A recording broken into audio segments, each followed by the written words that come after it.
Texas, 1944. When the dusty convoy rolled through the gates of what Aiko Tanaka expected to be another military prison, the first thing that struck her wasn't barbed wire or guard towers. It was the sound of laughter carried on the wind. Among the group of Japanese women prisoners being transported from California was Aiko, 25 years old, a former nurse who had served with the Imperial Army before her capture in Saipan.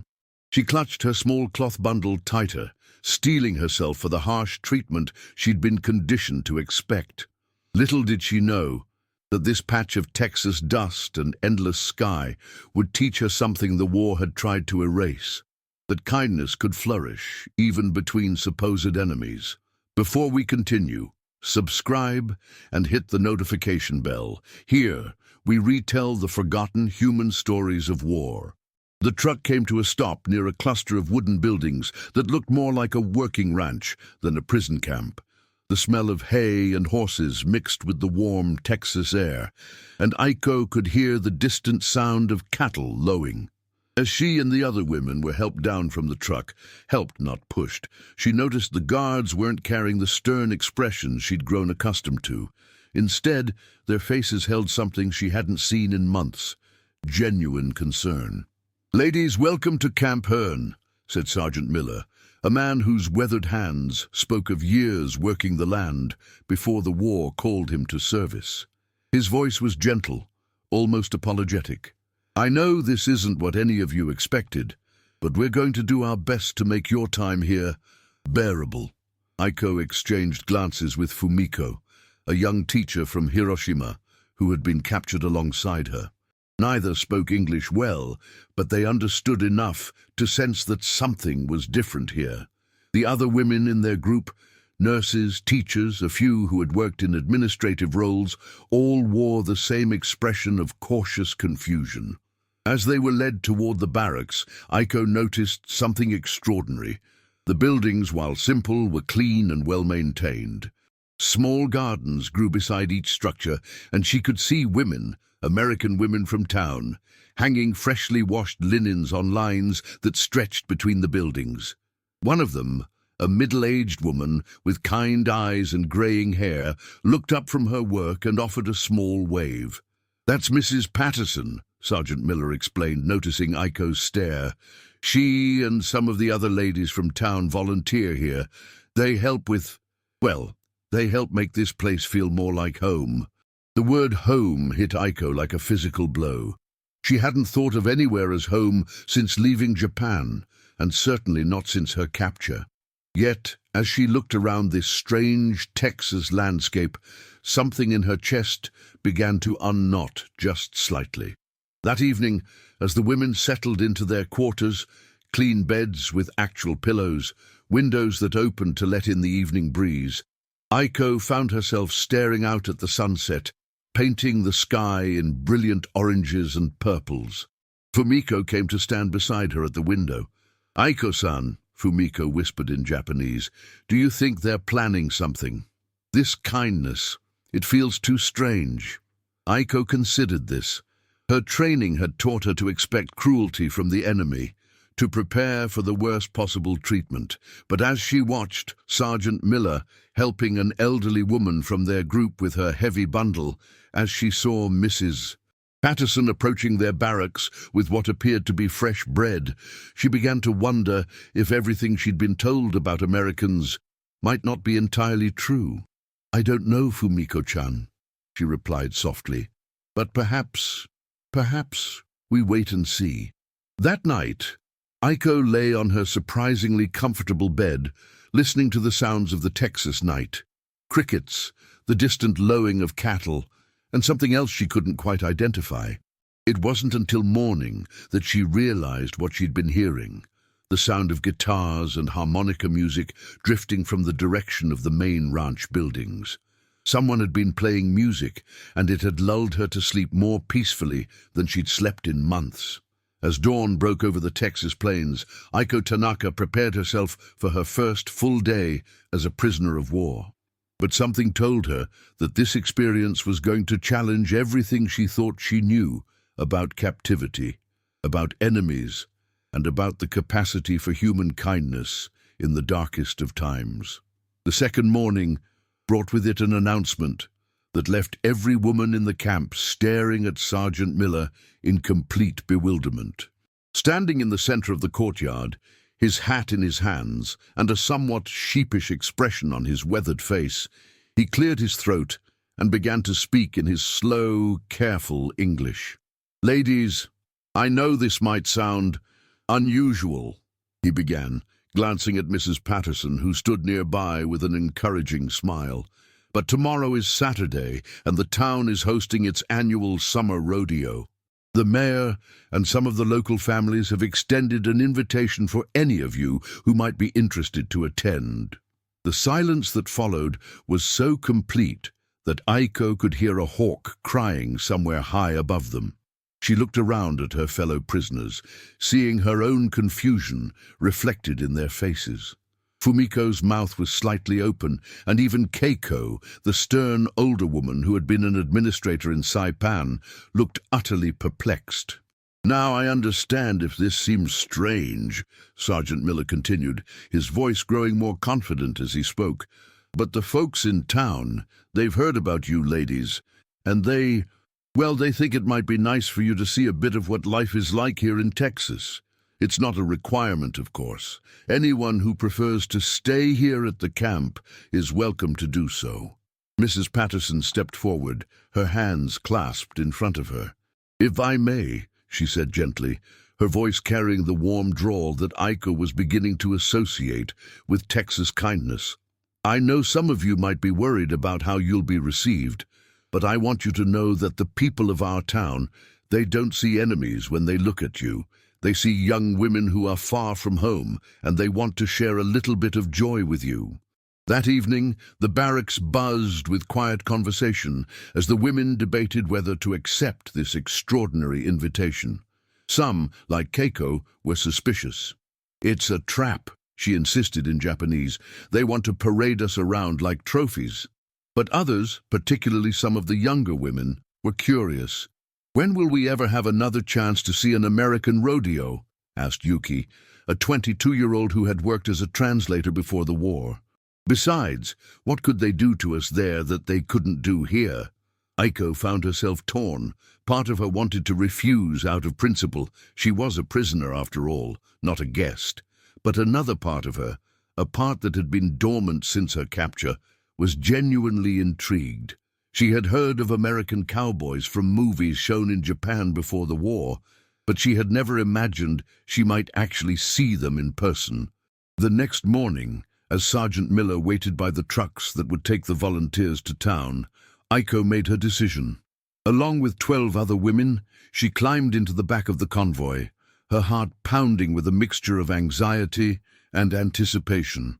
The ride to town took 30 minutes through rolling hills, dotted with cattle and oil derricks. As they approached the outskirts of Hearn, Aiko could see colorful bunting strung between buildings and hear the distant sound of music and laughter. The trucks pulled up beside a large wooden arena, and as the women climbed down, they were greeted by a sight that took Aiko's breath away. Hundreds of people milled about, families with children, elderly couples, groups of teenagers, all dressed in their Saturday best. And as the Japanese women appeared, instead of stares of hostility or fear, they were met with curious but genuinely welcoming faces. "Well, hello there," called out a voice, and Aiko turned to see a woman about her own age approaching with a broad smile. She was wearing a colorful dress, cowboy boots, and a wide-brimmed hat decorated with wildflowers. "You must be our guests from the camp. I'm Sarah Mae Johnson, and I'm just delighted to meet you." Before Aiko could respond, Sarah Mae had taken her by the arm with the easy familiarity of an old friend. "Come on, honey, let me show you around. And don't you worry about a thing. We're going to make sure you have the time of your life." As they walked toward the arena, Aiko noticed that other townspeople were pairing up with her fellow prisoners, chatting animatedly despite the language barriers. Children ran up to the women with shy smiles, offering wildflowers they had picked. An elderly man tipped his hat respectfully to Fumiko and said, "Ma'am, it's an honor to have you here." "Sarah Mae," Aiko managed to say, her English halting but determined. Why are you being so kind to us? Sarah May stopped walking and turned to look at Aiko directly, her blue eyes serious for a moment. Honey, she said gently, my daddy always taught me that kindness isn't about who deserves it.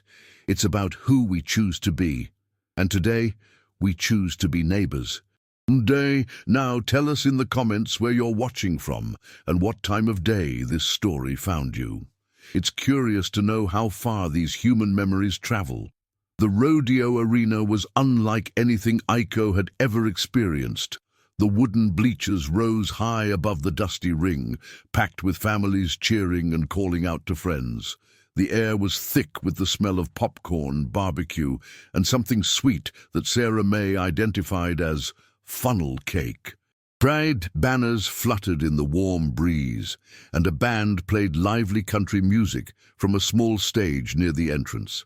As Sarah May led Aiko to a section of bleachers reserved for them, the Japanese women found themselves surrounded by families who had specifically requested to sit near them. Children peered around their parents with wide-eyed curiosity, and several women offered to share their picnic baskets with their new guests. Now, you're going to love this, Sarah May explained as they settled onto the wooden benches. First up is the bronc riding, then we'll have some calf roping, and later on there's going to be barrel racing. That's my favorite part. The horses are just beautiful. Aiko nodded, trying to follow the English while taking in the incredible scene around her. 3 rows down, she could see Fumiko deep in conversation with an elderly woman who was using elaborate hand gestures to explain something, both of them laughing despite the language barrier. Across the arena, Yuki was helping a small boy with his cowboy hat, which kept slipping down over his eyes. When the first rider burst out of the chute on a bucking bronco, the crowd erupted in cheers, and Aiko found herself caught up in the excitement despite herself. The horse twisted and kicked with incredible power, while the cowboy held on with one hand, his free arm moving with the rhythm of the animal. When he finally flew off and landed in the dust, the crowd applauded his effort, and he stood up with a grin, tipping his hat to the audience. That's Billy Thompson, Sarah May explained. He's been riding since he was knee-high to a grasshopper. His mum has been holding her breath through every rodeo for 15 years now. As the afternoon progressed, Aiko found herself relaxing in a way she hadn't since before the war. The competition was fierce but friendly, and she began to understand the rhythm of the events, the skill required, and the respect the community had for both the riders and the animals. During a break between events, Sarah May stood up and took off her flowered hat. "Here, honey," she said, placing it gently on Aiko's head. "You can't watch a Texas rodeo without a proper hat. It's practically a law." The hat was too big and slipped down slightly over Aiko's forehead, but Sarah May adjusted it with the care of an older sister. "There, now you look like a real cowgirl." Aiko touched the brim self-consciously, acutely aware of the stares from people around them. But instead of hostility, she saw smiles and nods of approval. An old rancher sitting behind them leaned forward and said, "Ma'am, that hat suits you just fine." During the barrel racing event, Aiko watched in amazement as young women rode their horses at breakneck speed around a series of barrels, their hair streaming behind them, their faces focused and determined. The crowd cheered especially loudly for a teenager named Lucy, whose horse barely clipped the final barrel but managed to complete the course in record time. "That's what I call girl power," Sarah May said with pride. "Lucy's been training for this all year. Her horse is named Thunder, and they've been partners since she was 12. As Lucy rode her victory lap, she caught sight of the Japanese women in the stands and, with a brilliant smile, rode over to their section. Leaning down from her saddle, she called out, "Welcome to Texas, ladies. Y'all having a good time?" The response was a chorus of enthusiastic applause and attempted English responses from the women. Lucy laughed with delight and blew them a kiss before riding off to accept her ribbon. As the sun began to set, painting the sky in the brilliant colors that seemed to be a specialty of Texas, The rodeo moved into its final events. The crowd had grown more relaxed, children were getting sleepy in their parents' arms, and the atmosphere felt like a giant family gathering. During the final bull riding event, Aiko noticed something that made her heart skip. A young cowboy, who couldn't have been more than 19, was preparing for his ride, and she could see the same nervous determination in his face that she had seen in young soldiers back in Japan. When he was thrown from the bull after just 3 seconds, landing hard in the dirt, her instinct was to run to help him. The nurse in her never completely disappeared. But before she could move, the young man was helped to his feet by the rodeo clowns, and he walked to the edge of the arena, clearly disappointed but uninjured. As he passed below their section of the bleachers, Sarah May called out, "Better luck next time, Tommy. You'll get him next year." Tommy looked up, saw the group of Japanese women, and instead of the reaction Aiko might have expected, he touched the brim of his hat respectfully and called out, "Hope you ladies enjoyed the show. Come back any time." As the evening wound down and the crowd began to disperse, Sarah May turned to Aiko with a smile that had become familiar and dear over the course of the afternoon. "So, honey, what did you think of your first Texas rodeo?" Aiko struggled to find the right words in English, then gave up and spoke from her heart in her limited vocabulary. "Very, very beautiful. Thank you for kindness." Sarah May's eyes grew misty, and she reached over to squeeze Aiko's hand. "The pleasure was all ours, sweetheart. All ours." The weeks following the rodeo brought changes to Camp Hearn that nobody could have predicted. Word of the successful outing had spread through both the camp and the town, creating a bridge of curiosity and goodwill that seemed to grow stronger each day. What started as a simple gesture of hospitality had blossomed into something much more meaningful, a genuine exchange between two communities that were supposed to be enemies. Mrs. Patterson began arriving at the camp 3 times a week, not just with supplies and necessities, but with something far more valuable, the gift of human connection. She brought with her a rotating group of local women who were eager to share skills, stories, and most importantly, friendship with the Japanese women. On a particularly warm Tuesday morning, Aiko found herself sitting in the shade of the main building with Sarah May, who had become a regular visitor, and 3 other local women.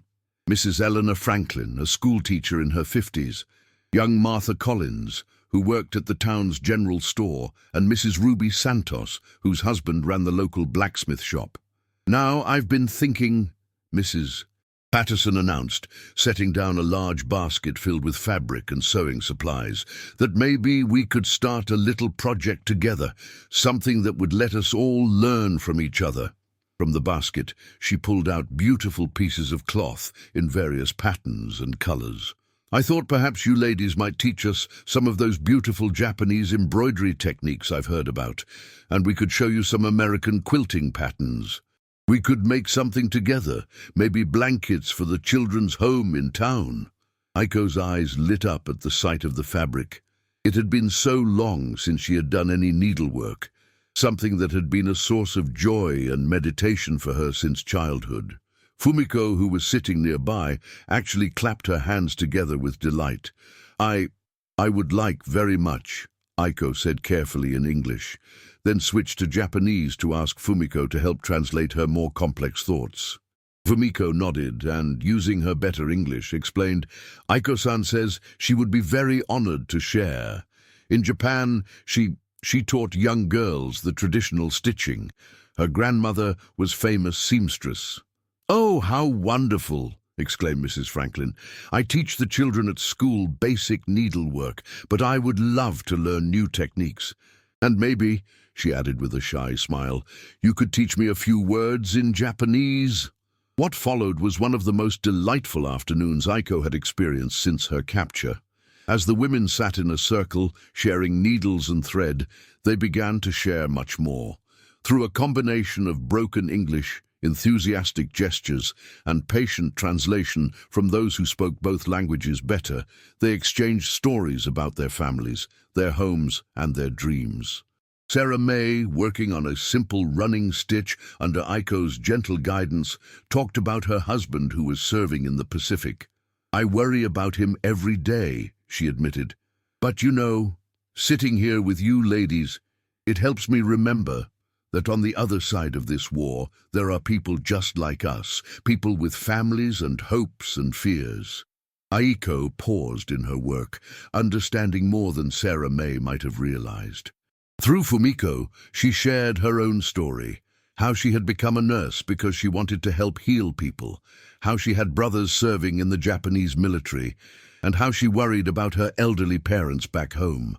"She says," Fumiko translated, "that when she see you worry for husband, she understand. War make all mothers and wives the same.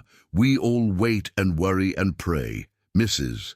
Santos, whose own son was somewhere in Europe with the army, reached across the circle to gently touch Aiko's hand. "Honey," she said, "you just spoke more truth than most politicians manage in a lifetime." As the afternoon progressed, the women began teaching each other simple phrases in their respective languages. The Americans attempted Japanese words for beautiful, friend, and thank you, while the Japanese women practiced English expressions of gratitude and simple descriptions of their work. Martha, the youngest of the American women, was particularly eager to learn. "How do you say sister in Japanese?" she asked. "Shimai," Fumiko replied, and Martha repeated it carefully several times. "Shimai," Martha said finally, pointing to herself and then to Aiko. "We are Shimai." Aiko's eyes filled with tears, the first tears of joy she had shed since her capture. "Yes," she whispered in English, then repeated in Japanese, "Hai Shimai desu." By late afternoon, the women had not only made significant progress on several beautiful quilted pieces that incorporated both American patterns and Japanese decorative techniques, but they had also created something much more valuable, the foundation of genuine friendships that transcended nationality, language, and the circumstances that had brought them together. As the local women prepared to leave for the day, Mrs. Patterson made an announcement that surprised everyone. "Ladies, I've spoken with Sergeant Miller, and he's given permission for a special event next Saturday.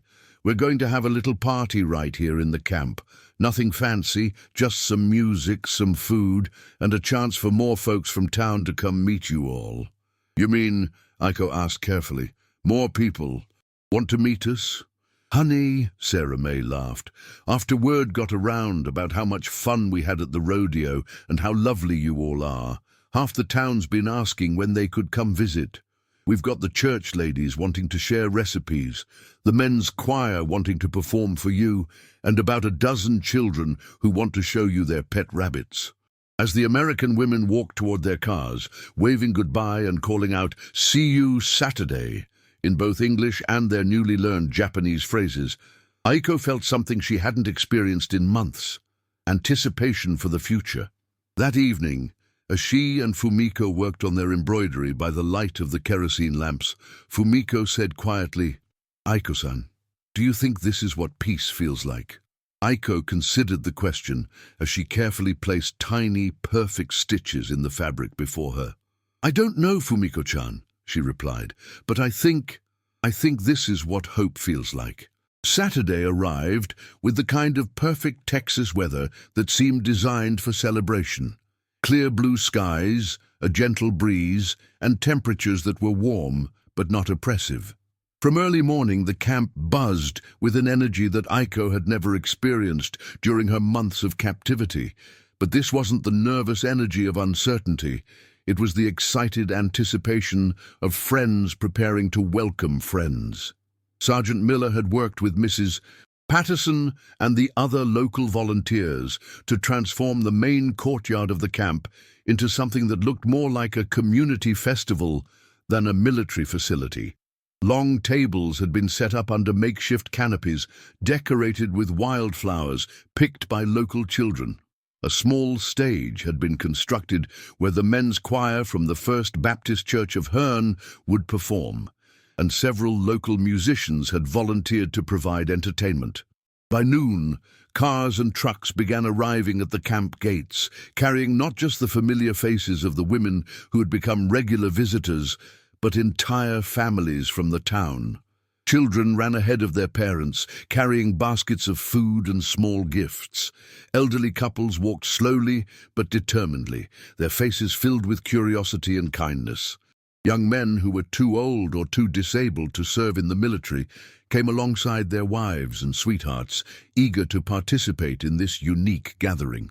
Aiko, wearing the flowered hat that Sarah May had insisted she keep as a permanent gift, stood with the other Japanese women near the main building, watching in amazement as their prison camp was transformed into something that looked like a community picnic. The sight was so surreal that she had to keep reminding herself that these people had come here specifically to spend time with them, with Japanese prisoners of war. "Well, would you look at that?" said a voice behind her, and Aiko turned to see Sergeant Miller approaching with a smile broader than she had ever seen on his face. "I've been in the army for 15 years and I've never seen anything like this. Mrs. Patterson tells me we've got over 200 people coming today." As if summoned by the mention of her name, Mrs. Patterson appeared with her arms full of potluck dishes. "Aiko, dear, I need your help," she said. "Mrs. Henderson brought her famous potato salad, but she's convinced she didn't make enough. Could you and some of the other ladies help me organize the food tables? I have a feeling we're going to have more than enough for everyone." The next few hours passed in a whirlwind of activity that would have seemed impossible just months earlier. Aiko found herself working alongside American families to set up food stations, organize games for the children, and prepare the area for the afternoon's entertainment. The language barriers that had seemed so insurmountable weeks earlier had been reduced to minor inconveniences, overcome by gestures, laughter, and the patient help of those who spoke both languages. During the meal, Aiko sat at a long table between Sarah May and a family she was meeting for the first time, the Johnsons, who ran a small farm outside town. Their 12-year-old son, Billy, was fascinated by everything about Japan and peppered Aiko with questions about everything from the food to the climate to whether she had ever seen a real samurai. "Billy, don't pester Miss Aiko," his mother chided gently, but Aiko was delighted by his curiosity. Through a combination of her improving English and help from Sarah May's translation, she told Billy about the mountains near her home, about the cherry blossoms in spring, and about her own childhood growing up on her family's small farm. "Your home sounds beautiful," Billy said seriously. "I hope you can go back there someday soon." The simple, heartfelt comment from the boy brought tears to Aiko's eyes. "Thank you, Billy-kun," she said, using the Japanese honorific that made him beam with pride. After the meal, the entertainment began with the church choir performing a selection of hymns and popular songs. Their voices rose in harmony under the Texas sky, and Aiko was moved by the sight of her fellow prisoners swaying gently to the music, some with their eyes closed as if drinking in the beauty of the moment.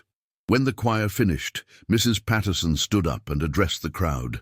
"Now I know some of our Japanese friends have some beautiful songs from their homeland. Would any of you be willing to share something with us?" There was a moment of hesitation, and then Fumiko stood up slowly. I would like to sing," she said in careful English, "a song from my childhood about finding peace." What followed was one of the most beautiful performances Aiko had ever heard. Fumiko's clear, sweet voice rose in a traditional Japanese lullaby, a song about a mother's love protecting her children even when she was far away. Even though most of the American audience couldn't understand the words, the emotion in Fumiko's voice was universal, and by the time she finished, there wasn't a dry eye in the courtyard. The applause was long and heartfelt, and when Fumiko sat down, she was immediately surrounded by people wanting to thank her and ask about the song's meaning. As the afternoon wound toward evening, Aiko found herself walking around the camp with Sarah May, marveling at the scenes around them. Children were teaching each other games that transcended language. American kids showing their Japanese friends how to play hopscotch, while the Japanese women taught the children simple origami with paper provided by the local schoolteacher. In one corner, a group of men were engaged in an animated discussion about farming techniques, with Mr. Johnson sketching diagrams in the dirt to explain crop rotation, while Keiko, the former administrator, shared her knowledge of rice cultivation through gestures and the few English words she had learned. Near the stage, several teenage girls were attempting to teach some of the younger Japanese women how to jitterbug, resulting in laughter and good-natured confusion as everyone tried to follow the complicated steps. "Sarah May," Aiko said, as they paused to watch a group of children playing together, "why did your town do this? Why be so kind to us?" Sarah May was quiet for a moment, considering her answer. "You know, Aiko, I think it's because we realized something important. When this war started, it was easy to think of the enemy as something not human, something scary and different and evil. But when we met you ladies, when we saw that you worry about your families just like we do, that you laugh at the same things that make us laugh, that you cry when you hear beautiful music, well, we realized that you're not our enemies. You're just people who got caught up in something bigger than all of us." She paused and looked directly at Aiko. "And maybe, just maybe, if we can be friends here in this little corner of Texas, it gives us hope that someday this whole mess will be over and people everywhere can be friends again." As the sun began to set, painting the sky in the brilliant oranges and purples that Aiko had grown to love about Texas evenings, the gathering began to wind down. Families packed up their baskets and said their goodbyes, but not before making plans for future visits and promising to return soon. Sarah May was among the last to leave, and as she hugged Aiko goodbye, she pressed something into her hands. "A little something to remember today by," she said with a smile. Aiko looked down to find a small, hand-carved wooden horse, clearly the work of a skilled craftsman. "It's beautiful," she whispered. "My daddy made it," Sarah May explained. "He's a woodworker, and when I told him about you and how much you seemed to enjoy the rodeo, he wanted to make something special for you. He said every cowgirl needs a horse." As the last car disappeared down the dusty road, Aiko stood in the courtyard that just hours earlier had been filled with laughter and music and friendship. She clutched the wooden horse in her hands and looked up at the first stars appearing in the darkening sky. Fumiko came to stand beside her, and together they watched the night settle over the camp that had become, against all odds and expectations, a place of healing and hope. "Aiko-san," Fumiko said quietly, "do you think they'll remember us when the war is over?" Aiko smiled, still holding the small carved horse that represented so much more than a simple gift. "I think, Fumiko-chan, that some friendships are stronger than war. And I think we'll remember each other for the rest of our lives." Years later, long after the war had ended and Aiko had returned to Japan to rebuild her life, she kept that small wooden horse on her bedside table. And sometimes, when the wind was just right, she could swear she heard the distant sound of country music and laughter, carrying across the years from a dusty Texas camp where enemies became friends and strangers became family.